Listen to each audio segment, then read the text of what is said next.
ஒருத்தங்கள நீங்கள் அவாய்ட் பண்ணுறீங்களா? அப்போ இத கேளுங்க. நீங்கள் ஒருத்தங்கள கன்டினியூஸாக அவாய்ட் பண்ணும்போது, அவங்க உங்ககிட்ட பேசுன்னு கெஞ்சுவாங்க, சண்டை போடுவாங்க, அழக்கூட செய்வாங்க. உங்கள கூட வச்சுக்க கிறுக்குத்தனமா என்னென்னவோ பண்ணுவாங்க. கொஞ்ச நாள் போக அவங்களாவே சைலண்ட் ஆயிடுவாங்க. உங்ககிட்ட எதையும் கொஸ்டின் பண்ணாம, முன்ன மாதிரி சண்டை போடாம, நீங்கள் பேசுனா பேசிட்டு, பேசலைன்னா ஏன்னு கூட கேட்காம இருக்க பழகிக்குவாங்க. அவங்க அப்படி சடனாக சைலண்ட் ஆகிட்டாங்கன்னா ஒன்று மட்டும் புரிஞ்சுக்கோங்க, உங்கள் ஆப்சன்ஸை அவங்க அக்செப்ட் பண்ண ஸ்டார்ட் பண்ணிட்டாங்க.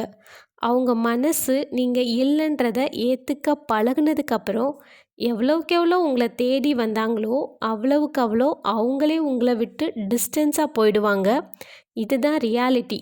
ஸோ எப்பவுமே தொலைச்ச பிறகு தேடாதீங்க, இருக்கும்போதே தொலைக்காம பார்த்துக்கோங்க.